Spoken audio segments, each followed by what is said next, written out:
In this video, I'm going to be going over your questions about eBay and other sort of related hustle questions, and hopefully I can provide you guys with some solid answers. Hey guys, welcome back to the channel. I'm the Commonlad. If you're new here, I would really appreciate it if you guys could give a little sub to the channel. I hope to bring you guys some good value in this video, and if I do, be sure to leave a like and also give me a comment as to what your favorite sort of maybe question was. If you have any more questions, leave them down below. Hopefully, though, I can answer them. All right, so it's time to start. I'm going to check out Tik Tok first because you guys have been absolutely crushing it on there. Yeah, over 10,000 followers. First of all, I can't thank you guys enough for. That's totally crazy. But I'm just going to start scrolling through literally and see what kind of questions you guys are asking and see if I can answer them in this video. Also, real quick, I'm recording this on my phone because the SD card for my camera went missing. And that's actually where the last episode of the 30-day eBay challenge is on. So once I find that, I'm going to be able to post that video. It's going to be a little bit late. I do apologize. But anyway, let's jump into this video. First question Joby Job asked, which is, all my stores are closed, where do I go? Obviously, he's referring to the thrift stores and whatnot where I usually source my inventory from. Obviously, it's a really tough time right now for eBay sellers and any sort of resellers. The one thing that I have done is scheduled a couple Kijiji meetups and purchased some things that way. However, it is very tough. I've definitely slowed down majorly the amount of stuff that I'm purchasing. Hopefully, when the Valley Village is open back up, there'll be a lot of stuff there because everybody is donating stuff right now. So I am hoping that I can get a lot of stuff as we get back into things here, but as of right now, I'm pretty slow on buying things. But yeah, Kijiji, Facebook Marketplace, you keep your distance and you can hopefully find a couple good deals in there to sustain your business. The other thing that you can do, if you have the space, the money, you can go ahead and actually post an ad on Kijiji or one of these places saying, I buy stuff, or whatever it is that your niche is, I buy video games, I buy whatever it is, and then hope that people will reply to that as they're going through their closets and whatnot. Maybe you can get a good deal on some inventory that way. You can let your friends know. I mean, if you have the extra money to buy stuff, definitely a good way to hopefully a little bit network and try to get some stuff during this time. Luckily for me, I had quite a bit of stuff lying around, so I have been able to keep myself busy. And of course, I'm still doing a lot of Instagram stuff and still selling well on eBay. So I'm okay at the moment, but if we keep going like this, I am going to eventually run out of stuff to sell. And it's going to be a little bit of a problem. Joe22330, how do you test them? He's referring to the remotes in the video. So I have made videos in the past as to how I test certain systems, such as the VHS players that I sell, but I don't think I've talked about remotes specifically. Whenever I'm selling remote controls, like this one, for example, I actually can't really test it. It's kind of difficult because a lot of these are for systems that obviously I don't own, which makes it very difficult to test. Now, if I do get remotes that I have systems for example, like PlayStation remotes and those kind of gaming remotes, I can almost always test. If it's remotes for like Bell 5 units, which is the systems I have down here, I can test them. TV remotes, occasionally I'll have a TV. But for the most part, I'm just listing the remotes as used. If there's any issue with the remote whatsoever, I just have to refund the buyer. It kind of sucks, but that's really the only solution. Luckily for remotes, compared to other things, remotes only cost a few dollars. So even if you do have to give a refund, it's not losing a whole bunch of money, just your shipping cost and the price of the remote. In fact, recently I just lost a remote sale that I had to refund for like 50, 60 bucks. It was a pretty good remote. And yeah, you know, it sucks, but it happens. And again, I couldn't test it, which means that, you know, the buyer gave me a long answer, or a long question, I guess, a message, saying that the remote wasn't working. Explaining everything, it seemed pretty fair, so I didn't even bother with the return because the shipping back here would just not be economical for me to sell it again. So I just left it. You lose some, you win some, but there you go. Okay, Thursday, really long, said, really just selling these patches? People will really buy them frequently. I'm always curious, but I don't want to sink money into something that will sit. This is a really great question. And the reason is because wholesale, in specific, he's talking about the patches that I buy, it's not for everybody. Selling used things on eBay compared to selling wholesale on eBay are literally two different businesses. Wholesale stuff does sit. Like, you gotta be ready to hold on to it for a while. For example, the patches I've had for like 2 years, literally. And you know what? Yeah, they sell. You know, I sell a couple of them every week, whatever it is.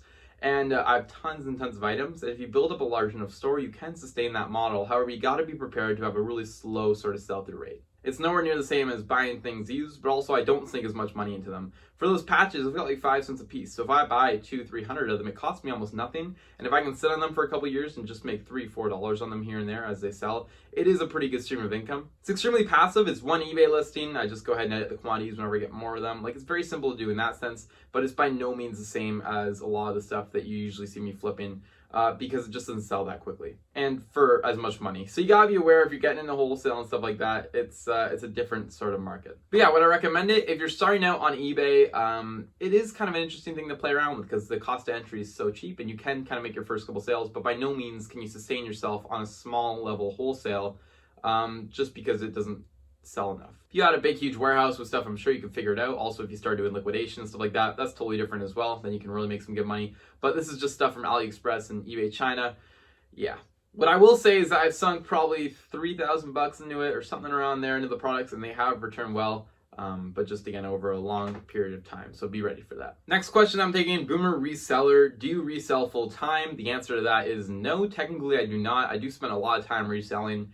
Probably about half the time that I spend on all my businesses is through reselling stuff, but no, not really full time. I do have other sources of income through everything from like Instagram to drop shipping to investments to wholesale products. There's a whole bunch of different streams of income that I've sort of built, and yeah, so no, I'm not technically full time on reselling. Pretty confident I could be, but just I'm working on some other businesses ideas. And even this, for example, like I just have so many different social media pages and things going on that just doesn't really allow me to do that. And they have a higher ROI, so I do focus on those. However, I love reselling. It's still where I make most of my money from, and it's super dope. So yeah, I'm gonna be still doing it. A couple of people asked, where do you buy shipping materials? Where do you buy your boxes from? I explained that all in the last video, all about Canada Post. So I really recommend going and checking that out. I'm going to try not to make this video too long, but I do want to answer all your questions. Toby3980 said, do you sell the newer console games like PS4 and Xbox One? Yes. Yes, I do sell them. I don't sell them as much as all the other consoles because I don't get them as much. But yes, I do sell them. Occasionally I pick them up. Oftentimes they're way too expensive on the online auctions, so I don't see them come through a lot.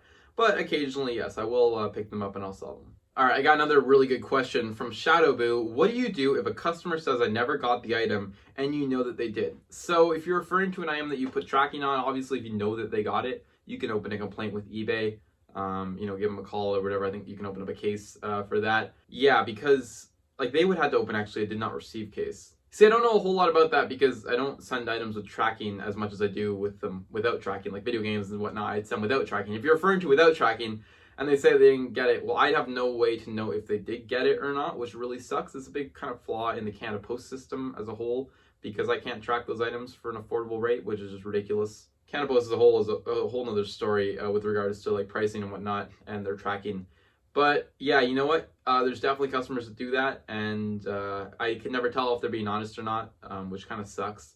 But it doesn't happen enough to really be that much of a problem for me. It happens, once or twice every 100 sales. I get, somebody says something didn't arrive, which is cool. I figured out with them, maybe offer them a refund, credit, whatever it is, and we can usually come to a conclusion there. But yeah, unfortunately, there's no way of telling, so I can't really help you too much there. Travels Away said, how do you ship for $3.50 in Canada? Again, watch the last video that I made on Canada Post and shipping with it. It's awesome, and it will explain all of that. Or at least I think it's awesome. Maybe it's not. I don't know. But that's what I think. Boom Reseller again said, have you ever purchased a lot from eBay? I absolutely have. In fact, I've purchased a lot of lots from eBay, mainly video game lots and large ones at that. 100, 200 video games in bulk, and I've done it multiple times. I found them all to be quite profitable, and they all usually work out well. Obviously, if you're purchasing video games, you might want to have a disc refurbishing machine on hand. That way, for any of the ones that don't work, you can actually go ahead and fix them and make sure that you're able to sell all the games that you get in the lot. But if you figure that you pay about $2 a game, even if you can double that to $4 a game or more, you're making some pretty good money there once everything's said and done. So I definitely would recommend looking at some of the lots there. I have a couple of really cool sources for them. Unfortunately, I can't share them with you guys at the moment because then I wouldn't have anywhere to go and I'd be outbid. However, there are a lot. If you go ahead and do some research yourself, I'm sure you can run into some of them, and there's some great ways to make money there. Luca Trano asked, where's the best place to sell my old video games? That's kind of an interesting question. I always sell them on eBay. Actually, best place to sell them to is me. No, but really, don't sell them to GameStop, obviously. I mean, he's probably asking about like reselling platforms, not like EB Games or me. But no, in terms of the reselling platform, I've obviously had a lot of success selling on eBay. I believe you can sell directly on price charting now. I'm not sure how that works, so you might want to look into that. Amazon, of course, you can look into, but I know they're a little bit more strict on policies and take a higher fee. Yeah, so I would still suggest eBay. If you want to get out of them quickly and you have a large lot, just don't go to EB Games and don't sell them for cheap. If you have a large lot, you can consider putting them on eBay and just getting rid of them all at once. Or you can go ahead and put them on a local Facebook Marketplace or whatever and get rid of them that way. But still, I think the best way, if you want to get the top dollar for them, is still eBay.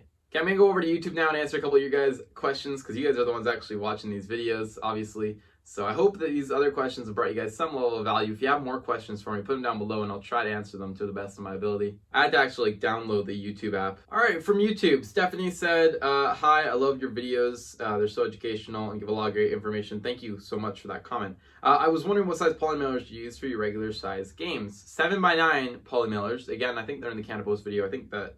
Oh no, it wasn't on the Canada Post video. Anyway, yeah, it's in the Canada Post video, but 7x9 bubble mailers is usually what I use, not poly mailers technically, because I want them to have the bubble protection. But yeah, 7x9, I think they're just like the really thin ones, whatever. All right, I'm gonna answer one more YouTube question.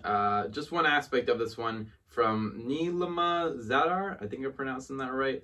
Does your business have to be registered to sign up for a Canada Post account? I've gotten this question a couple times. I don't believe it does. In fact, I really don't think it does. I think all they ask you for is your business name. I am registered, so I'm not actually sure how to get around that. But yeah, I don't actually think that you had to be registered. I'm pretty sure I had the card before I was registered. So yeah, I think you just put your business name in and you register that way, and it saves you a lot of money, like 20%. That was regarding the shipping video that I made. So yeah, definitely check that out if you can. It's a great value if you can do it, and especially if you're a Canadian seller. Okay, I hope this video helped you guys in some way, brought you guys some value. If you have any questions, be sure to leave them down below. If you guys like these kind of videos, let me know. I'm really coming up with a schedule now. I'm going to be going back to the basic, reselling stuff, especially once everything starts to go normal again in the world and I can go out. I'm going to do some voiceover trips to Value Village, show you guys some of the stuff that I can find, as well as I'm going to try to make more and more reselling content, but it gets harder as I have less sort of ideas and less things to sell. Anyway, I'm always brainstorming video ideas, and I'm building a schedule still to the point where I'll be able to upload 2 or 3 times a week on this channel, which will be super dope. That's coming soon. Hopefully by like mid this month, we'll start that. So anyway, I'm going to get to that soon, as well as hopefully uploading part 4 of the eBay challenge. Anyway, I'm going to end this video there. Again, you guys enjoyed it. I really would appreciate a like if you found something in this video valuable. Let me know what your favorite question was. And yeah, leave your questions down below if you have any more. Maybe I'll make another video about this in the future, but I will try to answer them right away for you guys individually. And with that, I will see you guys all in the next video.